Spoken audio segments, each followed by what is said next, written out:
So what are we going to focus on next?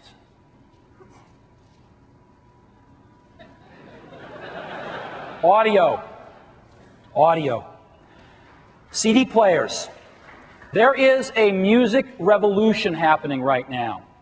That music revolution is digital music on computers. So for those of you that are not participating in this, let me describe it to you.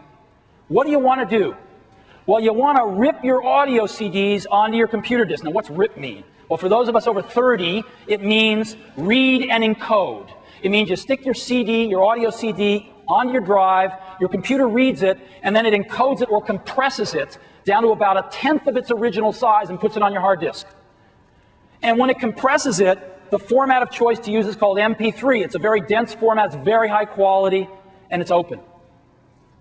So it compresses your music down into MP3 files off your CDs, puts it on your disk. And then it allows you to create playlists of your favorite songs. I want a song from this album, a song from this album, a song from this album, 3 from that album. Put them together in a playlist, rearrange the order, and listen to them in any order I want. The music compiled the way I want, not the way some record company wants.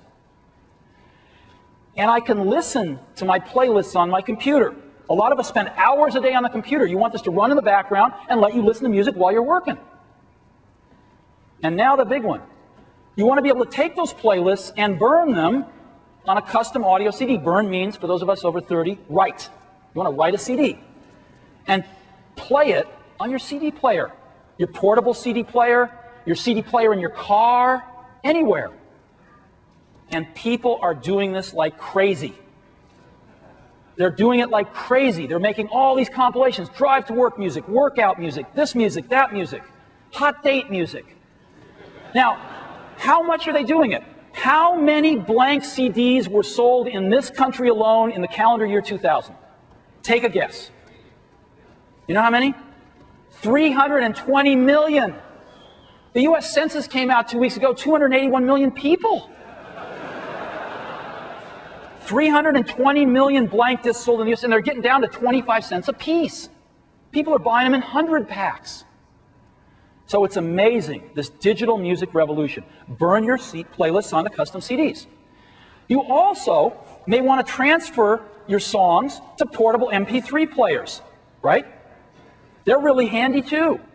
And lastly, there's hundreds now internet radio stations that you may want to tune into and listen to internet radio stations. So these are the kinds of things you might want to do in this new music revolution. And there are some products out there, these music players, that do some of that. The first one from Real Networks, this is Real Jukebox. It's the most popular right now. Gives you the ability to do most of those things if you want to poke around. Some free advertising down in the corner. Here's one from Microsoft, the Windows Media Player. And here's one from Music Match that HP OEMs for their machines.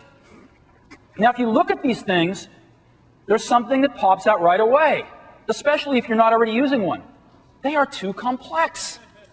They're really difficult to learn and use. I've talked to so many people using them that don't even know 3/4 of the features because they're too complicated.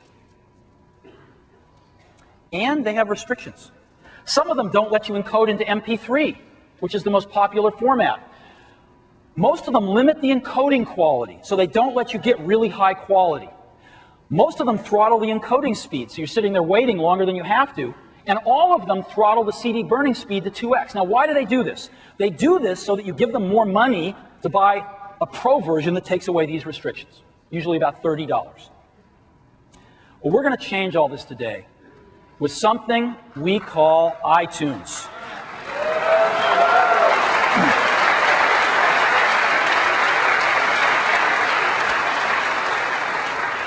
As I mentioned, we're late to this party and we're about to do a leapfrog. Because instead of having to put up with this, we're going to give you something that looks like this. Really clean, really simple, far more powerful. It allows you to have libraries of music.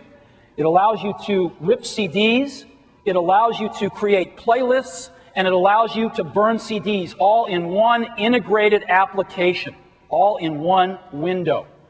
And let me show this to you now.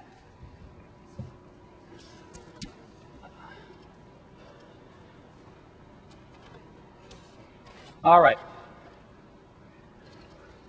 Here's iTunes. Comes up, doesn't have any songs in it. So let me go ahead and rip a CD. I'm going to put in an old B-52 CD here. And this will read the CD, and it will go to the CD database and get the track titles, because those are not on the CD itself. So it'll go over the internet, pull in the track titles. And here we can see we've got the song name, we've got the artist, we've got the album. I can move those around if I want to and change them any way I want. I can also sort. Well, we'll get to that later. Okay, let's go ahead and rip a CD.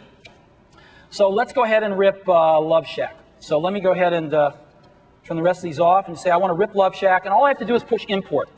And what it's going to do is it's just going to go ahead and rip it and put it in my library. It'll also play it for me if I want.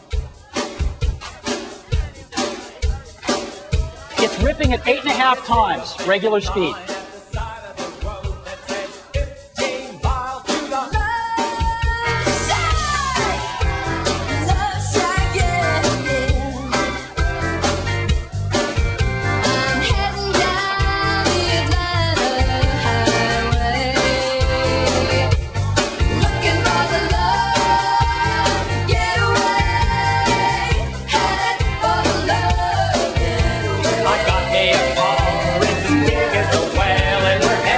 Okay, we just finished ripping that song about 8 times normal speed, as fast as the drive would go.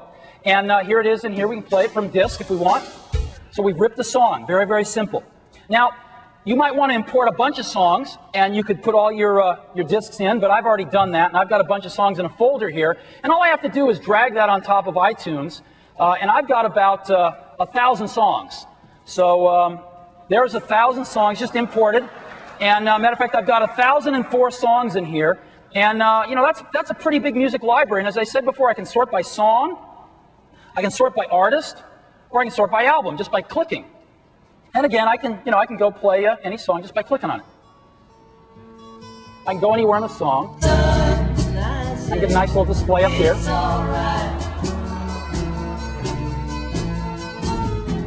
So pretty simple, but in addition to being able to sort by song or artist or album, I've got a few other ways to do this. I can browse by album, and so I can look at all my albums here, right? And so I can just look at, I can look at the Beatles, and I can see all their albums right here. And, I can pick one here and just get down to Let It Be, right? Very simple.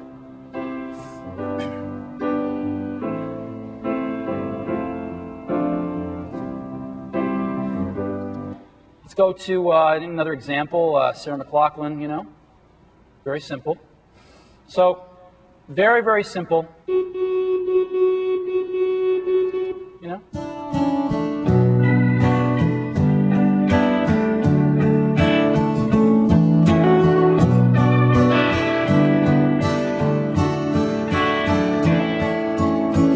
Again, the quality here is incredible because we've got just a fantastic encoding engine here that does not limit you on bit rate at all.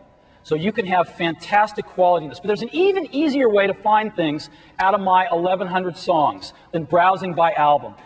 Since we have a library, we've automatically indexed it and made it magic.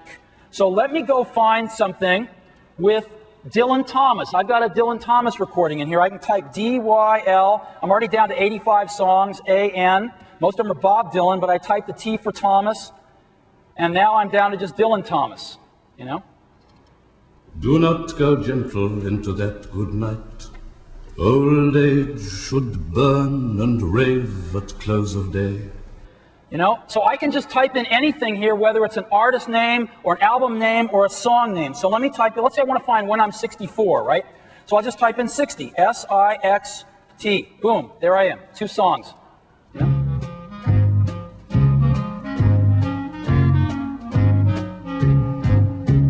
Or let's say a Rolling Stones song called Beast of Burden. I could type in Stones, and I get all my Rolling Stones, or I could just type in Beast, and I get Beast of Burden.